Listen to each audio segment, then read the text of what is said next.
होता है ब्रेन किसका बना होता है? तंत्रिका कोशिका का, तंत्रिका कोशिका का बना होता है, तंत्रिका कोशिका का बना होता है।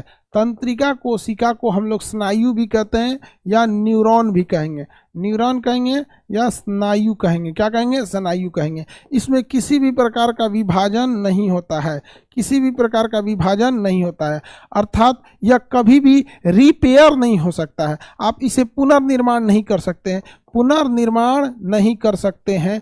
अगर इसमें चोट लग गया ब्रेन में तो खत्म कहानी। इसीलिए ब्रेन की सुरक्षा करने के लिए एक बड़ी सी क्रेनियम 8 हड्डियों वाली खोपड़ी है, क्रेनियम है, कपार है यहाँ पर, उसके अंदर एक झिल्ली है जिसे कहते हैं मेनिंजॉइट। तो बताइए ब्रेन की सुरक्षा करने के लिए खोपड़ी का नाम क्या होता है? तो कपार होता है। क्या होता है? कपाल। कपाल में कितनी हड्डियां होती हैं? 8। ये सुरक्षा करती है। एक लेयर होती है जिसे मेनिंजाइट कहते हैं, मेनिनजाइट, क्या कहेंगे? मेनिंजाइट कहते हैं। ये बीमारी में प्रभावित हो जाता है बैक्टीरिया द्वारा तो उसे मेनिंजाइटिस कहते हैं।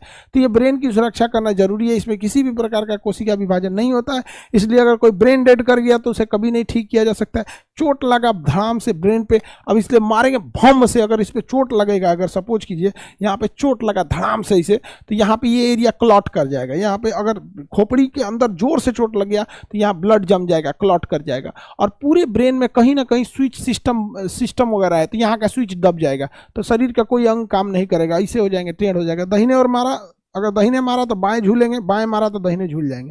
तो डॉक्टर क्या करेगा? कहेगा ओ माय गॉड ब्लड नहीं निकला, ब्लड निकल गया तो दिक्कत नहीं है, ब्लड निकल गया तो दिक्कत नहीं है। लेकिन अगर ब्लड नहीं निकलेगा तो डॉक्टर के पास जाएंगे, न्यूरो माने दिमाग, सर्जन माने सर्जरी करने वाला, न्यूरो सर्जन के पास। तो न्यूरो सर्जन के पास जाएंगे तो यहाँ से क्या लगा देगा? चीरा लगा देगा।